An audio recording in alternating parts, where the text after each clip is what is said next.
নমো তাস্সা ভগবতো অরহতো সাম্মা সম্বুদ্ধাচ্ছা।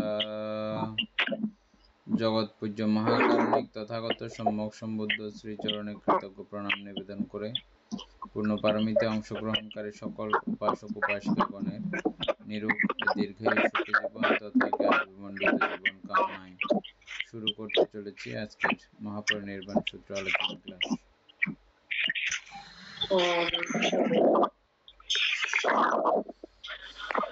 আমাদের page number মনে আছে কারো?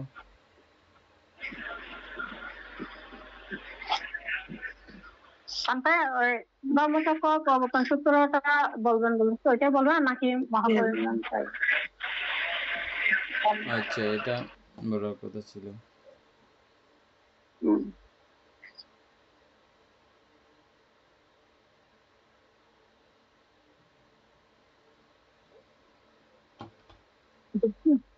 এটা তো কত পর্যন্ত পড়া হয়েছিল না মঙ্গলক?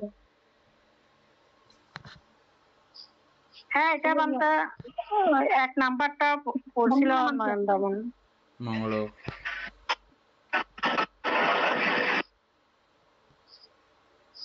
এক নাম্বার 2 নাম্বারটা পড়ছিলাম।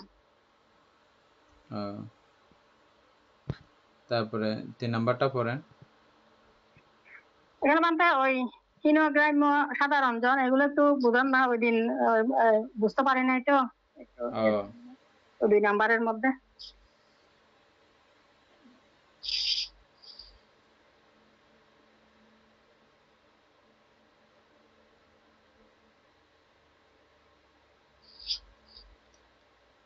এখন আপনারা সাধারণ এবং অসাধারণ, সাধারণ এবং অসাধারণ এই দুইটা কথার অর্থ আপনারা বুঝেন। সাধারণ হচ্ছে যে যারা শ্রুতাপত্তি মার্গফল লাভ করে নাই তাদেরকে সাধারণ বলা হয়। সাধারণকেও আমরা 2 ভাগে বিভক্ত করা দেখেছিলাম। সাধারণকে 2 ভাগে দেখেছিলাম। কি কি সেই 2 ভাগ? কল্যাণ সাধারণ, অন্ধ সাধারণ। কল্যাণ পৃথকজন এবং অন্ধ পৃথকজন এভাবে দেখেছিলাম। তাহলে অন্ধ পৃথকজনেরা কি কি কাজ করে? ওরা পঞ্চশীল ভঙ্গ করে। পঞ্চশীল ভঙ্গ করে এবং হীনগ্রাম্য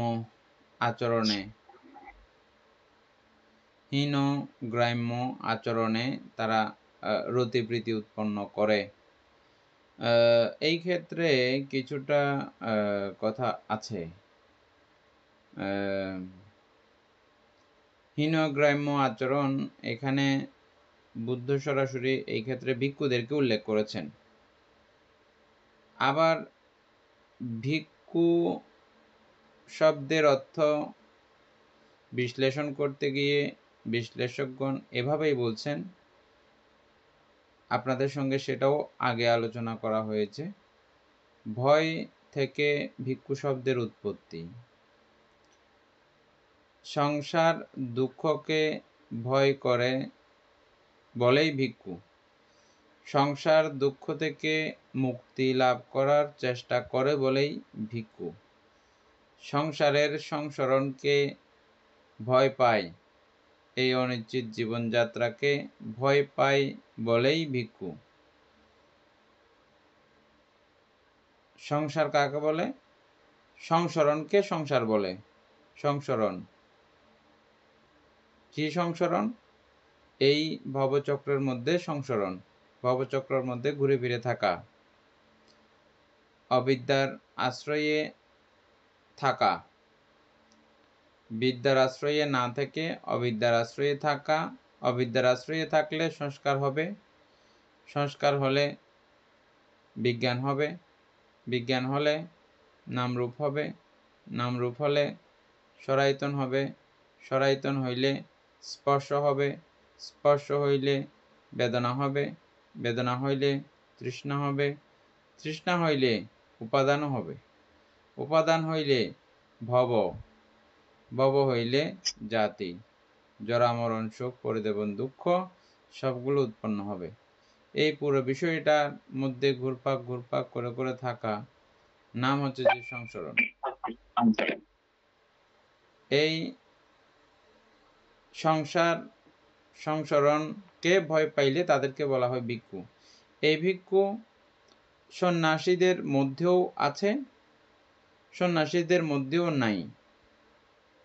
এই ভিক্ষু বুদ্ধের ভাষায় এই ভিক্ষু সন্ন্যাসীদের মধ্যেও আছে, আবার সন্ন্যাসীদের মধ্যেও নাই। কথাটা বুঝছেন? অর্থাৎ মুন্ডিত মস্তক গৌরিক বসন ধারণ করে আছেন, কিন্তু সংসার দুঃখকে এক ফোঁটাও ভয় করে না, সংসরণকে এক ফোঁটাও ভয় করে না। এরকম সন্ন্যাসীদের মধ্যেও আছে। আবার অপোজিট সাইডে গৃহস্থ জীবন যাপনকারীদের মধ্যেও এই ভিক্ষুর যে অর্থে বুদ্ধ ভিক্ষু বলেছেন সেই অর্থে ভিক্ষু কিন্তু সংসারীদের মধ্যেও আছে। না থাকলে শ্রোতাপত্তি মার্গফল লাভ করেছে কিভাবে গৃহীরা? ভিক্ষু ছাড়া তো এই মার্গফল লাভ করার কথা না। না, সংসার ভিক্ষু মানে সংসার দুঃখকে ভয়কারী ব্যক্তি। তাহলে ও সংসার দুঃখকে ভয় না পাইলে, বৈরাগ্য চেতনা উৎপন্ন না হইলে কখনো শ্রোতাপত্তি মার্গফল লাভ করা সম্ভব কি? আমরা বৈরাগীকেই মূলত ভিক্ষু বলি। বৈরাগী মনে আছে? বৈরাগী ব্যাখ্যা করছিলেন যে, মনে আছে?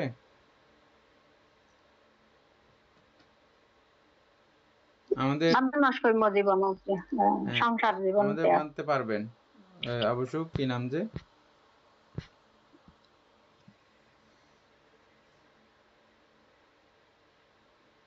কোথায় কেটে গেছে? আবার একজন ভান্তে জয়েন করছিল না? হ্যাঁ, কোথায়?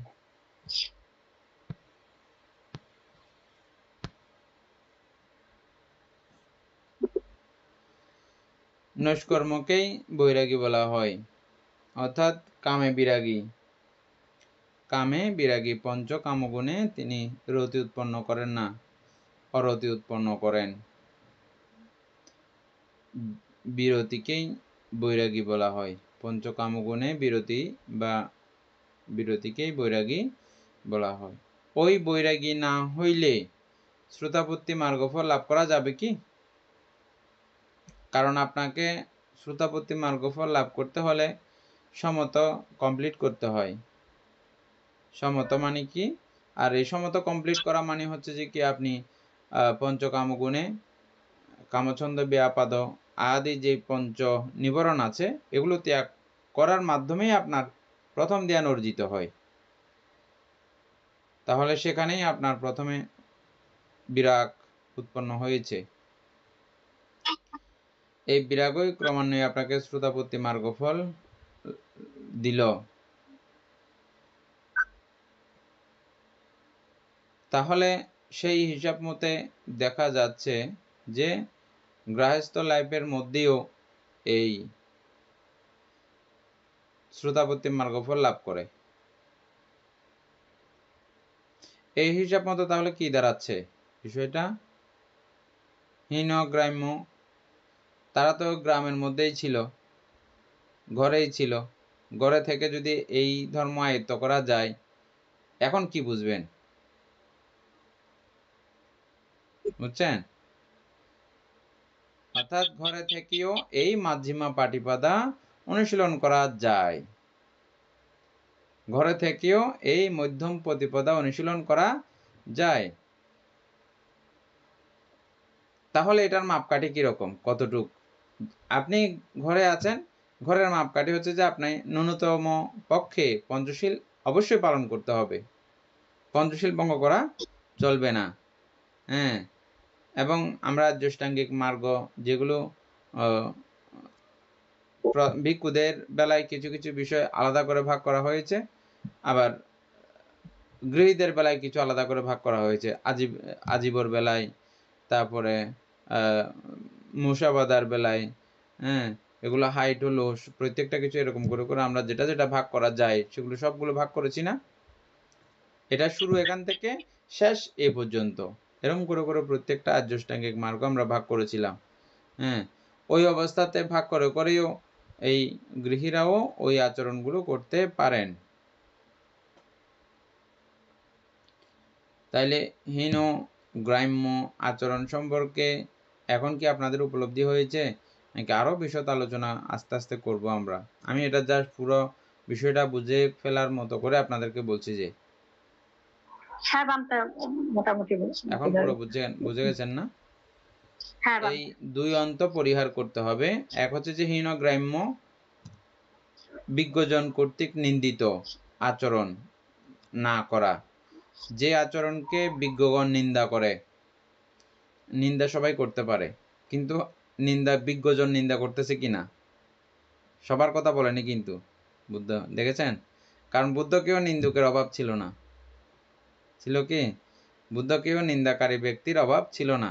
সেজন্য বুদ্ধ স্পেশালি ভেঙে দিয়েছেন বিজ্ঞগণ কর্তৃক নিন্দিত না হয় মতো, বিজ্ঞগণ নিন্দা করে না মতো আচরণ করবে।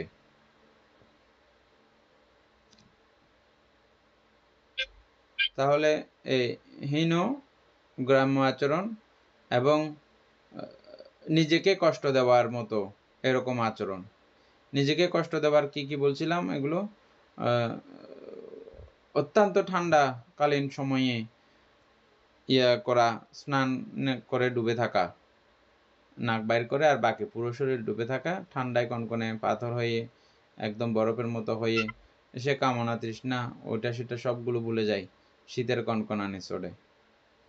হ্যাঁ, তো এটাকে একদল সন্ন্যাসী মনে করেন যে আমি এই সময় ধরে আমি কামনা অনুভব করতে পারি নাই, এই সময়টা সুখের। কিন্তু এটা করতে কি উনি শারীরিকভাবে ক্লিষ্ট হয়ে যান, নষ্ট হয়ে যান, মারা যান। আবার অনেকে এই কামনার প্রধান হিসাবে যৌনাঙ্গ ছেদন করেন, যৌনাঙ্গ কেটে ফেলেছেন, এরকম অনেক সন্ন্যাসী আছে তৎকালীন সময়ে, বুঝছেন? যৌনাঙ্গ মানে এটার জন্য এত সমস্যাগুলো হয়, সুতরাং আমি এই যৌনাঙ্গ ছেদন করে ফেলবো, এটা আত্মপীড়ন। ওটা হচ্ছে কামসুখ, এটা হচ্ছে যে নিজেকে পীড়ন করা, নিজেকে কষ্ট দেওয়া, আত্মপীড়ন বলা হয়। এই দুই অন্ত পরিহার করে আরও এরকম আছে, পায়ে পা গাছের মধ্যে লটকায় দেবে, মাথা নিচের দিকে দেবে। খুব নিদারুণ কিছু কষ্টের ব্যাখ্যা এখানে আছে। গৌব্রত তো আপনারা গল্পও শুনেছেন, গরুর মতো করে খাবে, গরুর মতো করে হাঁটবে চলবে। কুকুর ব্রত আছে, কুত্তার মতো সব কিছু করবে তারা, হ্যাঁ, কুকুর ব্রত। এরকম অনেকগুলো ব্রত আছে, এগুলোকে বলা হয় আত্মপীড়ন। এবং ভগবান বুদ্ধ বুদ্ধি লাভ করার পূর্বে যা করেছেন এগুলোও আত্মপীড়নের অন্তর্গত। কি করেছেন? তিনি খাবার কমাইতে একেবারে খুব স্বল্পতম আহারে পৌঁছে গেছেন। এক খোস হরিতকি, আমলকি, বহেরা এগুলো খেয়ে তিনি একদম লাস্টের অবস্থাগুলো, এগুলো যেগুলো খেয়ে তিনি একদম মাটিতে পড়ে গেছিলেন, সেন্স হারাই ফেলছেন। ওনার পূর্ণপারমিতা ছিল বলে দেবগণ ওনাকে আবার দিব্যজ দিয়ে আবার শরীর সুস্থ করেছেন। এগুলো থেকে তিনি নিজের জীবন থেকে এগুলো শিক্ষা নিয়েছেন যে না, এরকম করেও এই বিষয়টা বোঝা যাবে না, এটা দমনের, এই কামনা দমনের এটা সঠিক উপায় নয়। সেজন্য তিনি ভাষণ করেছেন হীন গ্রাম্য পৃথকজন উচিত অনর্থকারী অহিতকারী আচরণ বন্ধ করতে হবে এবং আত্মপীড়ন, নিজেকে ক্ষতবিক্ষত করার এই প্রয়াসগুলোও বন্ধ করতে হবে। দুই অন্ত পরিহার করে মজ্জিমা পাটিপাদা, মধ্যম প্রতিপদা অনুশীলন করতে হবে।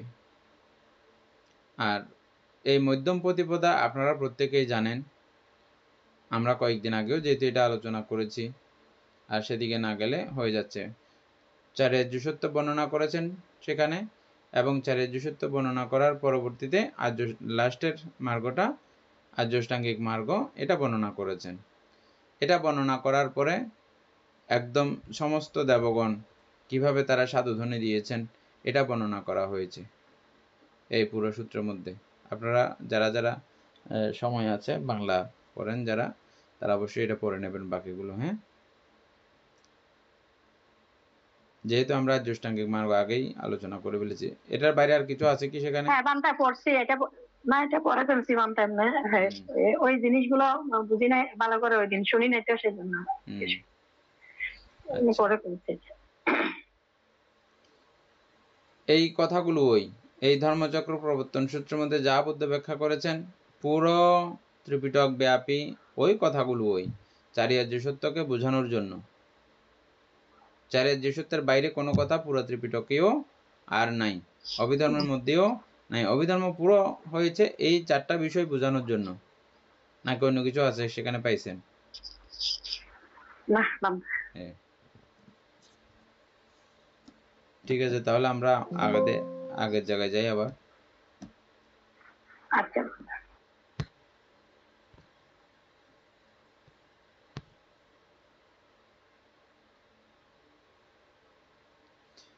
দীপেন বাবুর মোবাইল ঠিক আছে? কথা বললে বুঝে যাবে। উপাসিকা, আমাদের পেজ নাম্বার কত মনে আছে?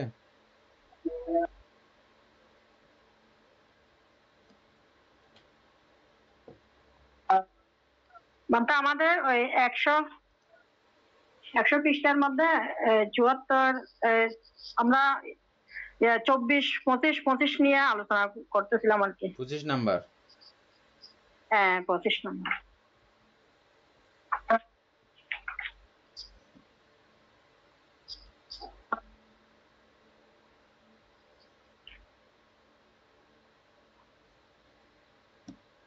হ্যালো, হ্যাঁ, উপাসক দীপেন বাবু পড়ান দেখি, আপনার মোবাইল ঠিক আছে?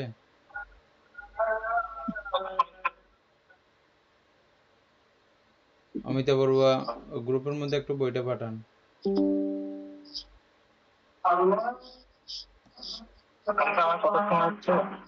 না, আপনার মোবাইল আমি তো পাঠাচ্ছি। দিবেনকে বলেন না, আমি তো একটু পাঠাতে এলে পাঠাতে পারি না। দিবেন বাবু একটু পাঠাচ্ছি। মহাপরিমাণ সূত্রের বইটা না? হ্যাঁ হ্যাঁ হ্যাঁ, এটা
গ্রুপে পাঠাইছেন? হ্যাঁ, যাচ্ছে একটু আস্তে আস্তে চলছে। ঠিক আছে, পড়েন।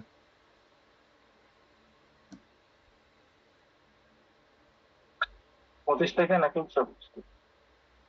25 থেকে। আধ্যাত্মিক রূপ সংজ্ঞা লব্ধ রূপাবচর ধ্যানীগণের মধ্যে কেহ কেহ বহিষ্ঠ অগ্রসর বা অবর্ধিত কঠিন স্বরূপ রূপসমূহ দেহচক্রে দর্শন করেন। তীক্ষ্ণ প্রজ্ঞ ব্যক্তি সেই সমূহ অভিভূত করিয়া আমি জানিতেছি ও আমি দেখিতেছি বলিয়া সংজ্ঞা লাভ করেন। তাহলে এগুলো পড়ে যাবো নাকি আলোচনা? অমিতা বড়ুয়া যেগুলো যেগুলো এটা মানে আলোচনা করতে হবে যে একটু, এটা আলোচনা করলে বাকিগুলো করতে হবে। ওইটা ওই দিন পড়ছিল নয় আমরা।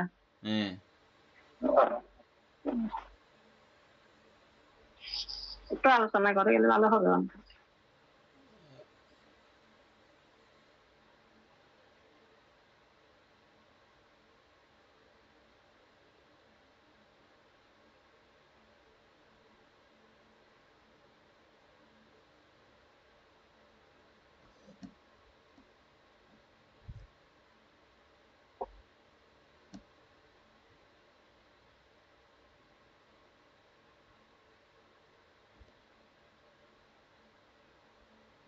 কোনটা বুঝছেন না দিবেন বাবু, ইয়া করেন তো।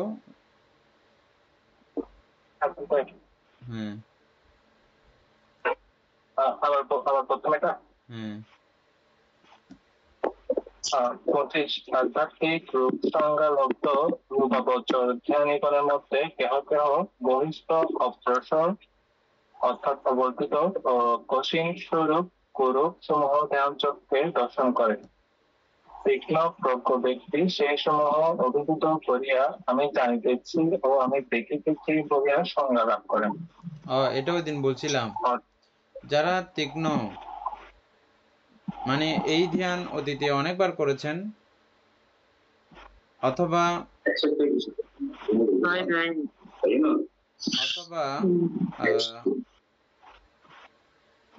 এমন এমন কিছু খুব ব্রেনি মেধাবী আছে, তাদেরকে যখন এই ধ্যানটা শিক্ষা দেওয়া হয়, এটা করার সঙ্গে সঙ্গে তারা পুরো বিষয়টা একসঙ্গেই গলৎকরণ করে।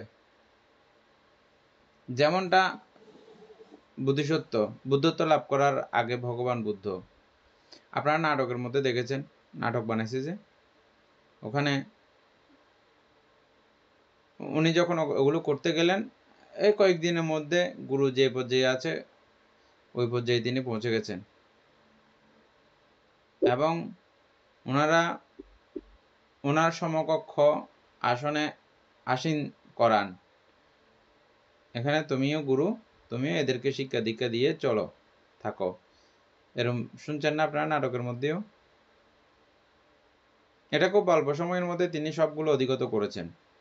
তাদের যে ধ্যান পদ্ধতি ছিল, ধ্যান অনুশীলনের প্রক্রিয়া ছিল, এগুলো খুব অল্প সময়ে তিনি অধিগত করেছেন। ঠিক এখানেও এই যারা রূপবচরের ধ্যানীগণ, যারা এভাবে তীক্ষ্ণ প্রাজ্ঞ, তারা এগুলো পাওয়া মাত্র একসঙ্গে তারা গলৎকরণ করেছেন। কোনো কিছুই না, এগুলো দূর, এগুলো তো অল্প করে খাবার, আমি তো অনেক কিছু খাইতে পারি, এরকম একটা উদাহরণ আসছিল না এটা। হ্যাঁ দীপেন বাবু, তারপরে এখানে বহিষ্ঠ অপ্রসর কঠিন বলতে এইসব 10 প্রকার কৃষ্ণ ভগবান যেগুলো আছে, যেগুলো প্রাকৃতিক, সেগুলো বুঝাচ্ছে কেন? 10 প্রকার কৃষ্ণ ভাবনা, যেগুলো বাহ্যিক, আমরা গতবারে ক্লাসে দেওয়া হয়েছিল না এগুলো। হ্যাঁ, পৃথিবী কঠিন হতে শুরু করে বাকিগুলো। এখানে অপ্রসরটা বলা হচ্ছে কেন? অপ্রসর বা অবর্তিত? অপ্রসার, হ্যাঁ হ্যাঁ, অবর্তিত অপ্রসর, মানে যে শব্দটা, সেটা মানে এটা দ্বারা কি হচ্ছে?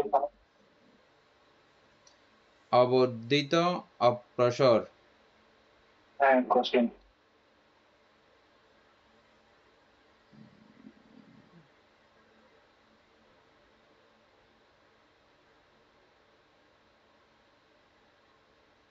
এর আগের থেকে পুরো লাইনটা একটু বলেন।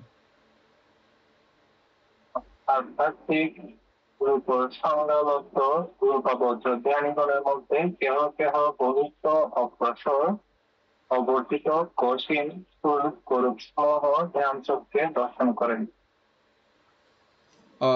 মানে এখনো ইয়ে করে নাই, উনি বর্ধিত করে নাই। বর্ধিত করার আগেই এগুলো স্বরূপ কুরূপ সমূহ, বা স্বরূপ কুরূপ এটা জাস্ট উদাহরণস্বরূপ, ওটার অদ্যপ্রান্ত জেনে গেছেন, এগুলো এখনো বর্ধিত করা হয় নাই। যেমন কি বলছিলাম যে পঠবী কোশ্চিন কিভাবে বর্ধিত করে, আপনাদের সঙ্গে এগুলো আগে আলোচনা করা হয়েছিল একবার। যেমন ক্যাশা, আমাদের চুল ভাবনা যখন করি আমরা ক্যাশ ভাবনা, তখন এটা ক্যাশা বলতে বলতে ওই ক্যাশার জায়গায় মনোযোগ স্থাপন করতে করতে ধ্যানের চাইলে এটা বিশাল এবং ব্যাপক করে ফেলতে পারেন একটি মাত্র চুলকে বিশাল এবং ব্যাপক করে ফেলতে পারেন, এবং তখন চাইলে ওই চুলের পদ্যপ্রান্ত ভিতরের সমস্ত আগাগোড়া সব কিছু দেখতে পারেন। যেমন উদাহরণস্বরূপ হচ্ছে যে কি, যে উদাহরণস্বরূপ এখন মাইক্রোস্কোপ দিয়ে ছোট ছোট জীবাণু, এই করোনা ভাইরাসের জীবাণুগুলোও তারা দেখতে পায়, এবং সেটা দেখে সেটার ভিতরে আবার কি কি আছে এগুলো পরীক্ষা করার জন্য ওই ফোকাটাকে আরও বড় করে না মেশিনের মাধ্যমে, তারা ফোক বড় হবে না, মানে ওটা দেখতে বড় দেখা যাবে, এরকম একটা প্রক্রিয়া করে। ভিতরে কি কি আছে না আছে তখন ভালো করে দেখে, দেখার পরে ওটার অঙ্গ সংগঠন সবকিছু জেনেই তো পরবর্তীতে ওষুধ বানিয়েছে না, ওটাতে কি কি আছে। হ্যাঁ, এটা বর্ধিত করার মাধ্যমে দেখেছে, কিন্তু এখানে বলা হচ্ছে যে এই তীক্ষ্ণ প্রাজ্ঞ ব্যক্তিগণ এটা বর্ধিত করতে হবে না, এর আগেই তিনি জেনে বুঝে সবকিছু স্পার্ট হয়ে গেছে। দীপেনবাবু বুঝছেন এখন না?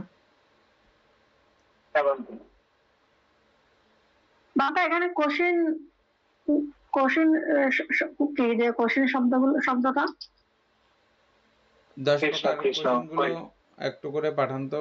হ্যাঁ দীপেন বাবু 10 প্রকার কঠিন কোশ্চিনগুলো একটু গ্রুপে পাঠান, অথবা রনি বাবু পাঠান।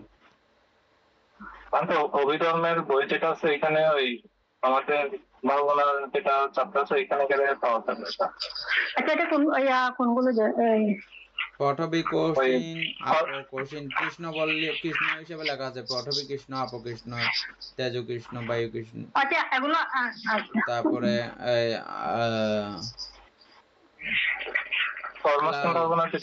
লাল লোহিত অবতার কৃষ্ণ, লাল কৃষ্ণ, শীত কৃষ্ণ। আচ্ছা আচ্ছা বানতে বুঝছি এখন, আছে আছে এগুলোকে কোশ্চিনও বলা হয়।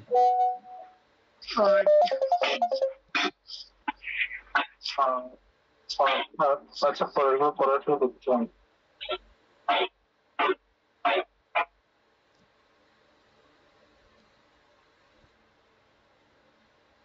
অর্থাৎ যেমন পূর্ণগ্রাহী কটুচ্ছ মাত্র ভাব পাইলে এইগুলি কি খাইব করি একত্রিত করো তো এক গ্রাসে খাইয়া থাকেন, সেরূপ তীক্ষ্ণ প্রজ্ঞান বিশদ জ্ঞানী প্রসব আরস মনে সমাপন্ন হইবার কি আছে, ইহা আমার পক্ষে কঠিন নহে করিয়া সেই সমুদ্রের অভিভূত করিয়া সমাপন্ন হন, তাহার নিমিত্ত উৎপাদন মাত্রে অর্পণা লাভ হয়। সমাপত্তি হইতে আমি জানিতেছি ও দেখিতেছি বলিয়া এইরূপ ভাবক সংজ্ঞা ও ধ্যান সংজ্ঞা জন্মে, কিন্তু অভিভাবনীয় সংজ্ঞা সমাপতিত বিদ্যমান থাকে, ইহা প্রথম অভিবাহিতন। বুঝছেন এখন না? প্রথম অভিবাহিতন কাকে বলে? যারা তীক্ষ্ণ প্রাজ্ঞ তারা এই বিষয়গুলো খুব অল্পে এবং অনায়াসে অধিগত করেন বলে তাদেরকে এই প্রথম অবিবাহিতন, যারা প্রথম ধ্যান, এরা খুব অনায়াসে আলম্বন নিয়ে দীর্ঘ সময় আমরা যেমন এখন করে আছি, আনাপান স্মৃতি ভাবনা করতে রয়েছি, আমাদের আর প্রথম ধ্যান লাভ হওয়ার কোনো নাই। কিন্তু এমনও ব্যক্তি আছেন যারা বসার সঙ্গে সঙ্গে ওই পঠবী কোশ্চিন আদি এটা এভাবে করতে হয়, এভাবেই করতে হয়, অনেক রকমের বর্ণনা পাইছি না আমরা, প্রথমে এটা করতে হবে, এটা করতে হবে, এটা করতে হবে, আর এরা পুরো ব্যাখ্যা শোনার পরে কিছু করার আগেই মার্গফল এই প্রথম ধ্যান লাভ করে বসে আছেন। যেমনটা আমাদের শিবুলি বান্তের বেলায় ওনাকে শুধু বলছে যে তুমি গর্ভে কিভাবে কষ্টের মধ্যে ছিল এগুলো একটু ভাবো, আর এই তৎপঞ্চক ভাবনা এগুলো করতে দিয়েছেন, তখনই তিনি অরহত হয়ে গেছেন।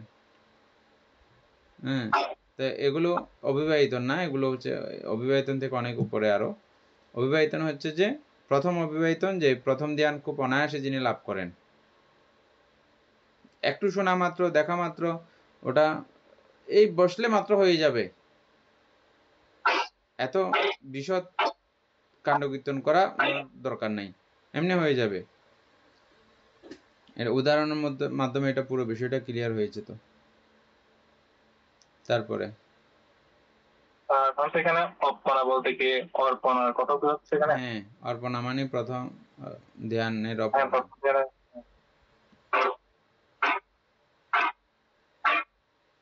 ছাব্বিশ নম্বরটা করতে হবে। আধ্যাত্মিক ও রূপসংজ্ঞা লব্ধ রূপাবচর জ্ঞানীগণের মধ্যে কেহ কেহ বহিষ্কৃত অপরিমিত কঠিন স্বরূপ সমূহ দর্শন করেন, তীক্ষ্ণ প্রজ্ঞ ব্যক্তি তাহাও অভিভূত করিয়া আমি জানিতেছি ও আমি দেখিতেছি বলিয়া সংজ্ঞা লাভ করেন, ইহা দ্বিতীয় অভিবাহিতন। অমিত বড়ুয়া দ্বিতীয় অবিবাহিতন একই অবস্থা, আগের মতো, একটা প্রথমটা বুঝলে এটাও একই কথা। এবার এগুলো টাইনি পড়ে যান। প্রথম থেকে একটা আমার টিকা শোনো এটা পড়েন। আজকাল যিনি আধ্যাত্মিক নিরাদি রূপে কঠিন পরিকর্ম করেন তাহাকে অযত্ত রূপ বলা হইয়াছে।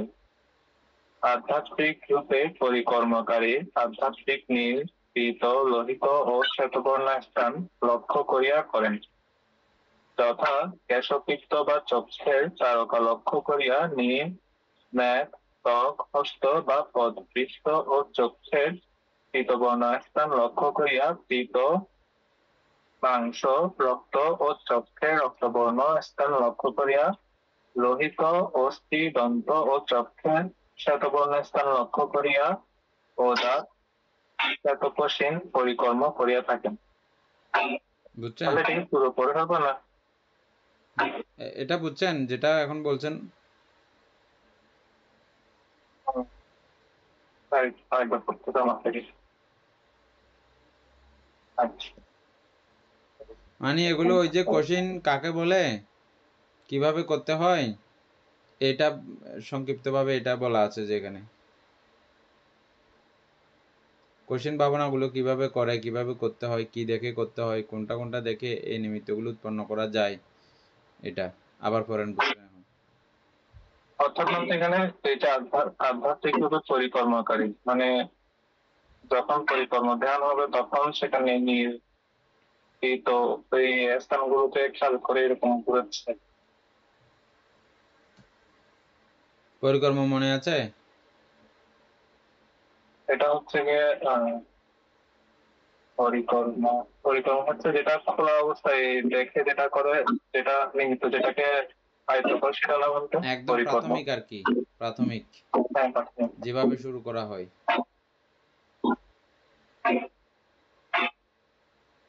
অর্থাৎ ওই চোখ খোলা অবস্থায় কোশ্চিন মানে যেটা দেখে কোশ্চিন ভাবনা করে সেটাকে লক্ষ্য করো, এটা হচ্ছে গিয়ে হ্যাঁ ওইটার কথা বলতে পারি হ্যাঁ, ঘটনা। চোখ খোলা অবস্থায় আমি দেখতেছি, তবে এটা থেকে আমি চিত্ত নড়াচড়া করতেছি না, এটাই দেখতেছি, এক তালে এটাই দেখে রয়েছি। তারপরে এর পরিকর্মের পরে কি হয় অমিতা বড়ুয়া?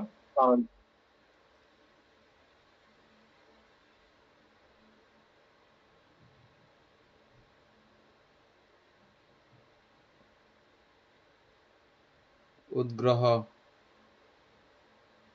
পরিকর্ম নিমিত্ত, উদ্গ্রহ নিমিত্ত, তারপরে প্রতিভাগ নিমিত্ত,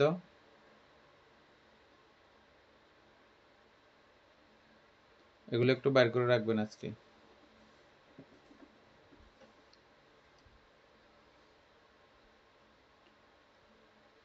হ্যাঁ, তারপরে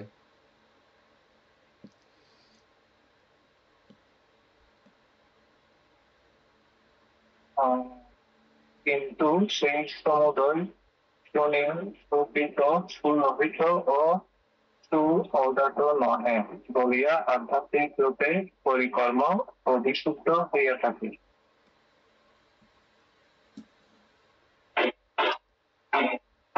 অর্থাৎ সেগুলো যথাযথ নীল বা পীত বা লোহিত বা সাদা নয়, না পরিষ্কার নয়, পরিকর্মটাও বিশুদ্ধ হয়, এরকম বিরক্ত থেকে।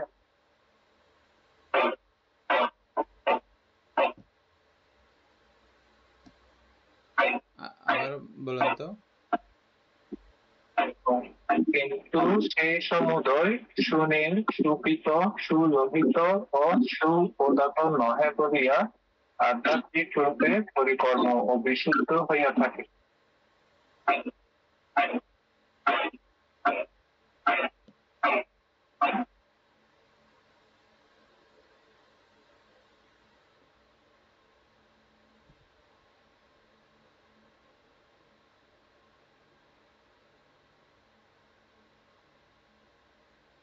অমিতা বড়ুয়া মোবাইলের পৃষ্ঠা কত যে? মানে 131টা, আর বইয়ে 131টা, 27 বইয়ের মধ্যে হবে আপনার 75 পৃষ্ঠা। 27 নম্বরের টিকাটা পড়তেছি। 27 নম্বরের টিকা না? হ্যাঁ, ওই যিনি আধ্যাত্মিক নীলাদি রূপে কঠিন পরিকর্ম করেন তাহাকে নীলাদি রূপে, অযত্ত রূপে। আধ্যাত্মিক নীলাদি রূপে। আধ্যাত্মিক নীলাদি মানে হ্যাঁ কি, আমার দেহের মধ্যে কতগুলো নীল জায়গা আছে না? হ্যাঁ যেমন উদাহরণ দিয়ে কি বলা হচ্ছে, এখানে চোখের কথা বলা হচ্ছে। হ্যাঁ, আধ্যাত্মিক নীলাদি মানে সব কিছু, নীল পীত লোহিত শ্বেত স্থান লক্ষ্য করিয়া করেন, যথা কেশ, পিত্ত, চোখের তারকা লক্ষ্য করিয়া, নীল মেদ, ত্বক, হস্ত বা পদপৃষ্ঠ ও চোখের পীতবর্ণ স্থান লক্ষ্য করিয়া, পীত মাংস রক্ত চোখের বর্ণ স্থান লক্ষ্য করিয়া, লোহিত অস্থি দন্ত ও চক্ষের শ্বেতবর্ণ স্থান লক্ষ্য করিয়া, ওদাত মানে সাদা, শ্বেতকোষিন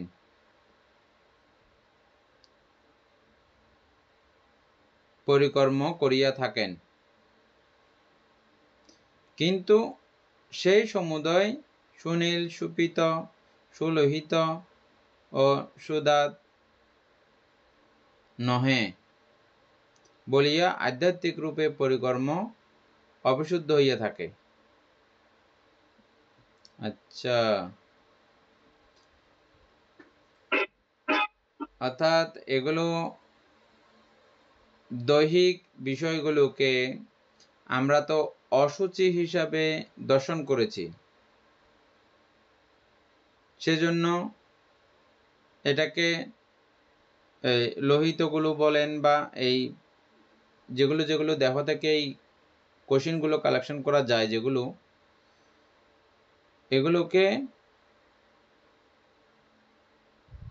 এগুলো দিয়ে করলে এটা অবিশুদ্ধ হইয়া থাকে। এরপরের কথা আছে, দেখেন, এটা পড়লে বুঝে যাবেন। বহিস্থ সুনীল সুপীত লোহিত উদাত পরিকর্মের ন্যায় বিশুদ্ধ কোষিন পরিকর্ম হয় না। দেহেরগুলো দিয়ে করলে এটা বিশুদ্ধ হয় না, এটা বাহিরের নীলাদি এগুলো গ্রহণ করে করতে হয় এই ধ্যান। বুঝছেন? এখন দেহের কালারগুলো দিয়ে করলে এটা হবে না, হয় না। কেন হয় না? কারণ এগুলোকে অশুচি হিসাবে আমরা চিহ্নিত করেছি, দেহের এই কালারগুলো, এই জন্য।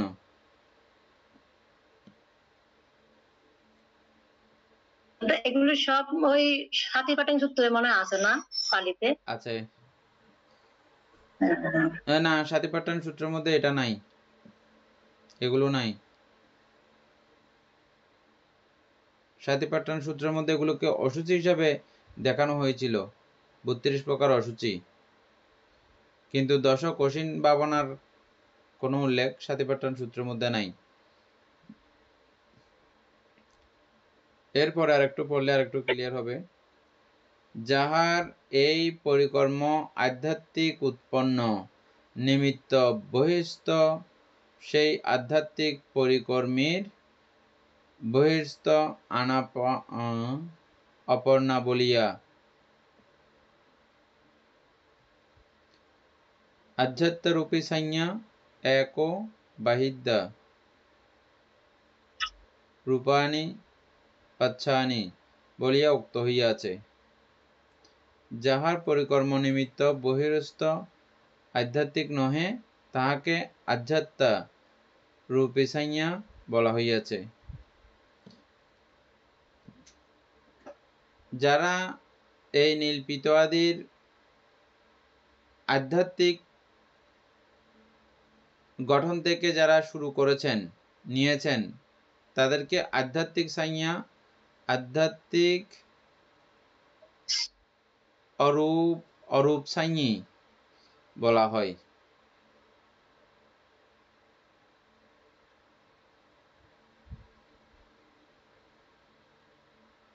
রূপসংজ্ঞা বলতেছে মনে হয় বানটা। হ্যাঁ, আধ্যাত্মিক রূপসংজ্ঞা। আধ্যাত্মিক অরূপ সংজ্ঞা। হ্যাঁ, আধ্যাত্মিক অরূপ সাঁই বলা হইয়াছে, আধ্যাত্মিক অরূপ সংজ্ঞা বলা হয়েছে। নীল পিত আদি কঠিন ভাবনা করিতে হইলে সুনীল সুপিত আদি পুষ্প বর্ণ প্রতিই প্রথম লক্ষ্য করিয়া অভ্যাস শিক্ষা করিতে হয়।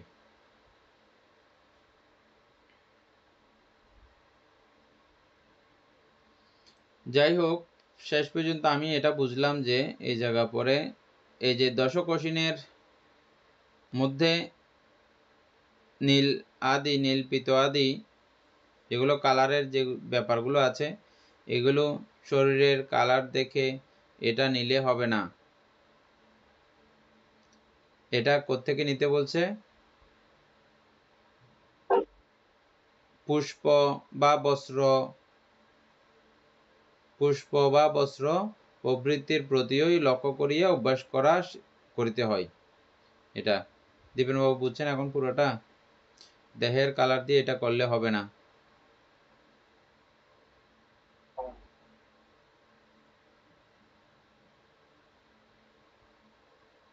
তারপরে 27 আধ্যাত্মিক অরূপ সংজ্ঞা লব্ধ রূপাবচ ধ্যানিগণের মধ্যে কেহ কেহ বহিষ্ঠ অগ্রসর কঠিন সমূহ ধ্যান চক্ষে দর্শন করেন।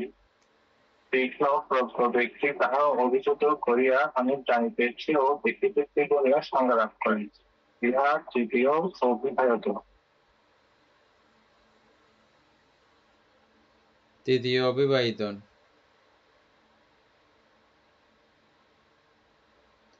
আধ্যাত্মিক অরূপ সংজ্ঞা লব্ধ রূপবচর ধ্যানিগণের মধ্যে কেহ কেহ বহিস্থ অপ্রসর কঠিন সুরূপ কুরূপ সমূহ ধ্যানচক্ষে দর্শন করেন। তীক্ষ্ণ এখানে বান্তা ওই একটা একটা শব্দ মানে মানে পরিবর্তন করছে। প্রথমে দিছে যে বহিষ্ঠ, কেহ কেহ বহিষ্ঠ অপ্রসর অবর্ধিত কঠিন, আর এখানে দিছে যে অপরিমিত। একটাতে 2 নম্বরে হচ্ছে যে অপরিমিত, আর 3 নম্বরে হচ্ছে যে অপ্রসর। মানে এগুলো দিয়ে মানে বুঝেছে আর কি, আর সবগুলো ঠিক আছে। এই জিনিসগুলো বুঝতে হবে। অপ্রসর তো আমরা আলোচনা করেছি। অপ্রসর মানে এটা বড় করতে হবে না, প্রসার করতে হবে না। অপ্রসর। আর সুরূপ কুরূপ অপরিমিত। অপরিমিত মানে পরিমাণ নাই, পরিমাণ করা যায় না, করা হয় নাই। আধ্যাত্মিক অরূপ সংজ্ঞা লব্ধ রূপবচর ধ্যানীগণের, রূপবচর ধ্যানী চিনেন আপনারা? রূপবচর ধ্যানী চিনেন তো না?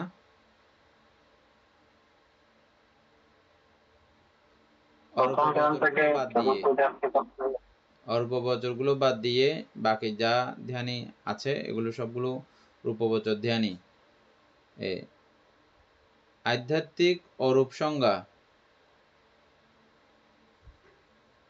আধ্যাত্মিক অরূপ সংজ্ঞা লব্ধ, এই কথাটা তো বুঝলাম না।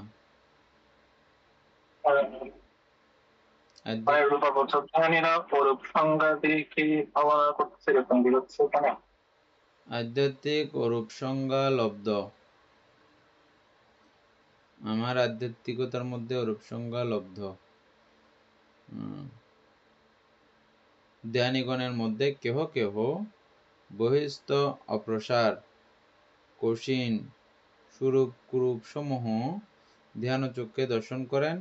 তীক্ষ্ণ প্রাজ্ঞ ব্যক্তি তাহা অভিভূত করিয়া আমি জানিতেছি দেখিতেছি বলিয়া সংজ্ঞা লাভ করেন। ইহাই তৃতীয় অবিবাহিতন। তো এখানে নিচে যে টিকাটা দিছিল ওইখানে বলা হচ্ছে কি যাহার পরিকর্ম নিমিত্ত বহিষ্ঠ আধ্যাত্মিক নহে তাহাকে অযোগ্য রূপশ্রী বলা হয়েছে। তার মানে এখানে মানে পরিকর্মের মতো যেটা বহিষ্ঠ আধ্যাত্মিক নহে সেটা হচ্ছে গিয়ে পরূপ এরকম বিভাগ থেকে এটা এই কথা বলা।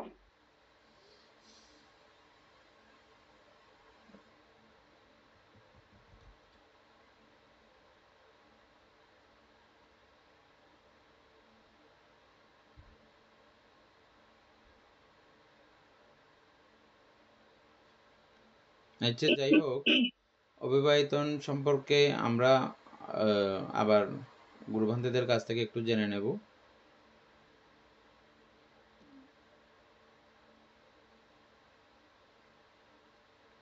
এখন এটা পড়ে চলে যান।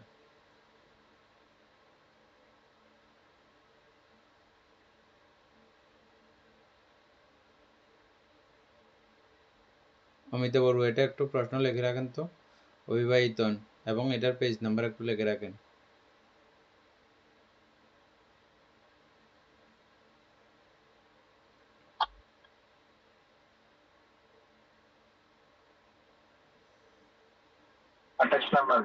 আধ্যাত্মিক স্বরূপ সংজ্ঞাবদ্ধ রূপবচন ধ্বনিগণের মধ্যে কেহ কেহ বহি অপ্রস্তমনা অসীম স্বরূপসমূহ ধ্যান চক্ষে দর্শন করেন।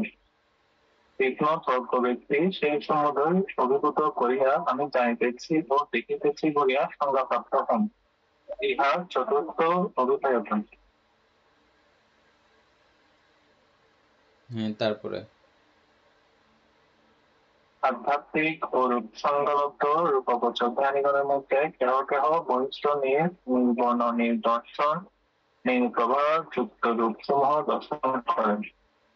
যেমন নীল নির্বর্ণ নিদর্শন, নীল প্রভাযুক্ত উষ্ণ পুষ্প, অথবা নীল নির্বর্ণ নিদর্শন নীলাভাযুক্ত উভয় পক্ষে কোমল বারাণসীর বস্ত্র।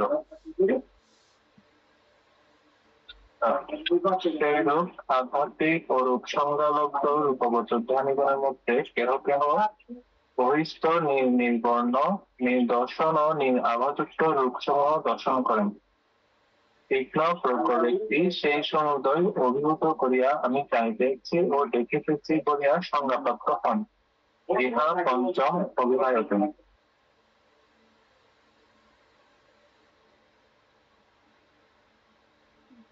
তারপরে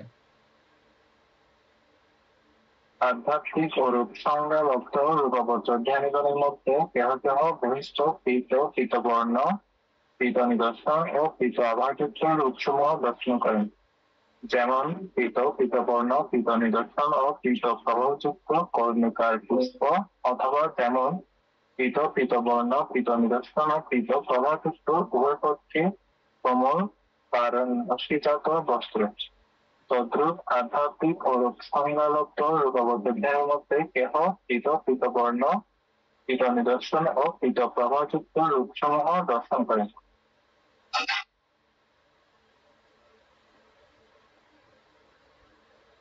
হ্যাঁ, তারপরে তীক্ষ্ণ প্রজ্ঞ ব্যক্তি সেই সমুদয় অভিযুক্ত করিয়া আমি জানিতেছি ও আমি দেখিতেছি বলিয়া সংজ্ঞা লাভ করেন।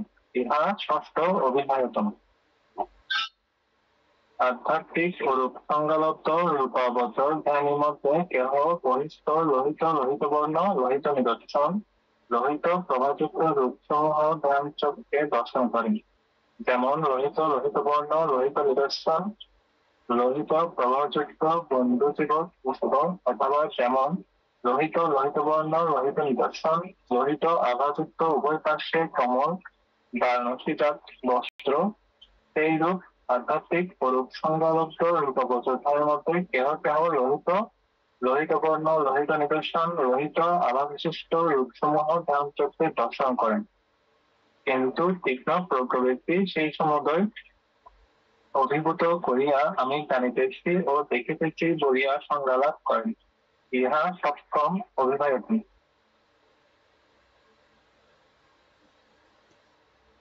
আধ্যাত্মিক পুরুষ সংজ্ঞালব্ধ রূপাবচরধারীর মধ্যে কেহ বহিষ্ঠ শ্বেত শ্বেতবর্ণ শ্বেত নিদর্শন শ্বেত প্রভাযুক্ত রূপসমূহ ধ্যান চক্ষে দর্শন করেন।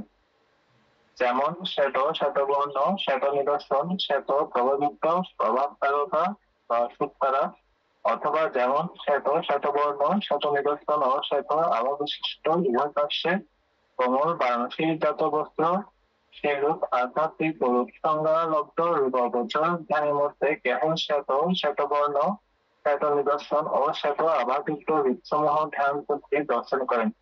তীক্ষ্ণ প্রজ্ঞ ব্যক্তি কিন্তু সেই সমুদয় অভিভূত হইয়া আমি জানিতেছি ও দেখিতেছি বলিয়া এই রূপ সংজ্ঞা প্রাপ্ত হন। ইহা অষ্টম অভিবাহিতন। বিশুদ্ধ বর্ণে বর্ষে বর্ণবর্ষে সশব্দ চারিটি অভিবাহিতন কথিত হইয়াছে।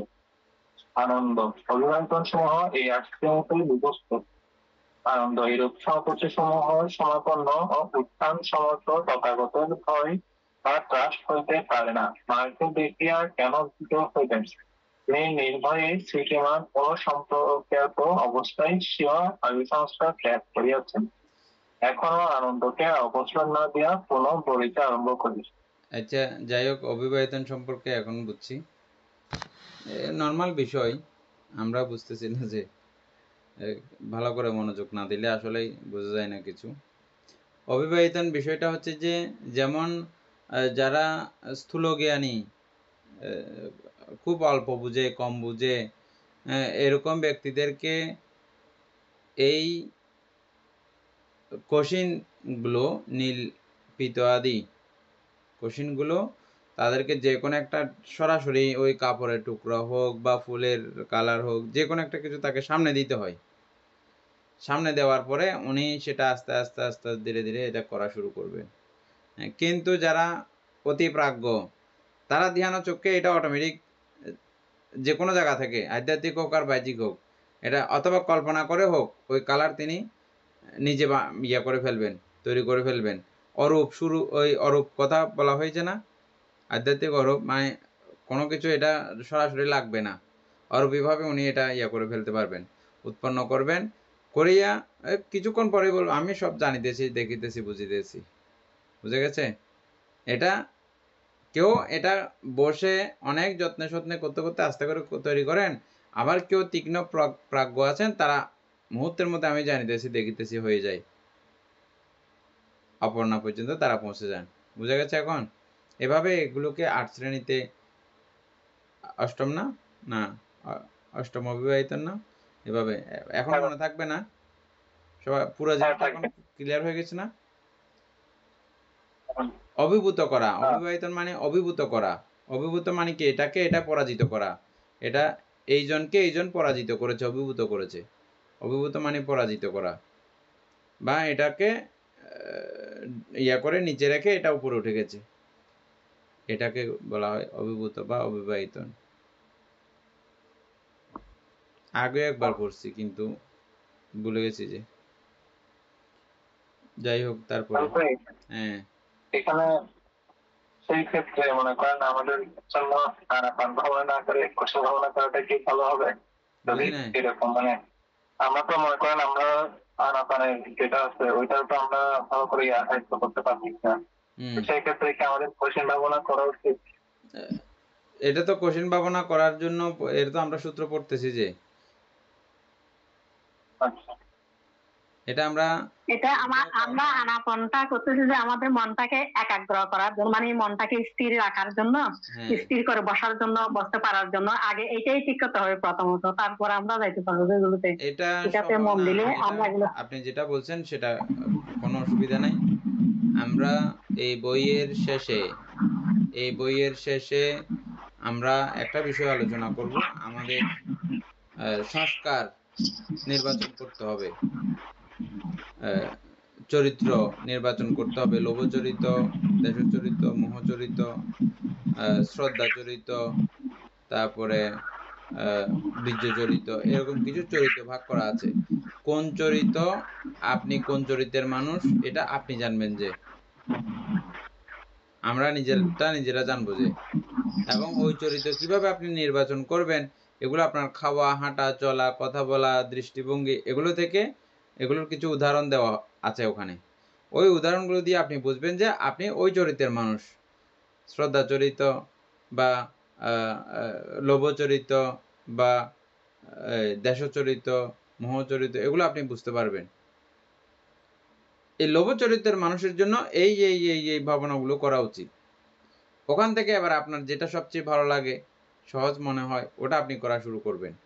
এরকম একটা বিষয় আমরা আলোচনা করব এই বইয়ে শেষ আনতে, বুঝছেন? এখন করে এর পরবর্তীতে আপনি কোন ভাবনা থেকে শুরু করবেন, এটা কতদিন করবেন, কতদিন এভাবে আপনি ক্রমান্বয়ে এটা অগ্রগতি করতে পারবেন, নিজেরা ডিসাইড করতে পারবেন এটা।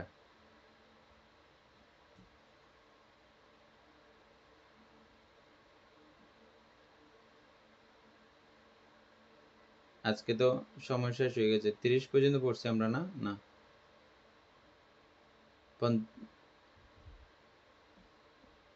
কত নাম্বার পর্যন্ত? 32 নাম্বার পর্যন্ত। 104 পৃষ্ঠা।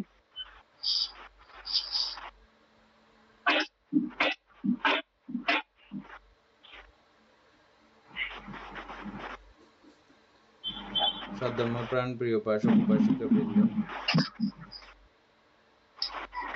এতক্ষণ যাবৎ আমরা মহাপরিনির্বাণ সূত্র আলোচনা করেছি। এতে আমাদের অপ্রমেয় পুণ্য সাধিত হয়েছে।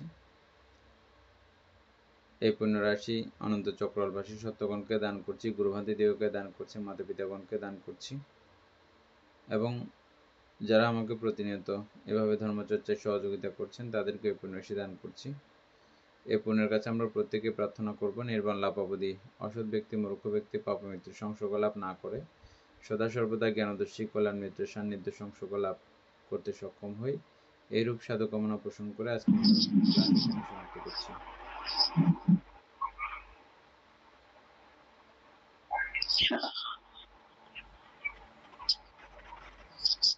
ওকাশা বন্দামি ভান্তে দারাতেনা কাতাং সাব্বাং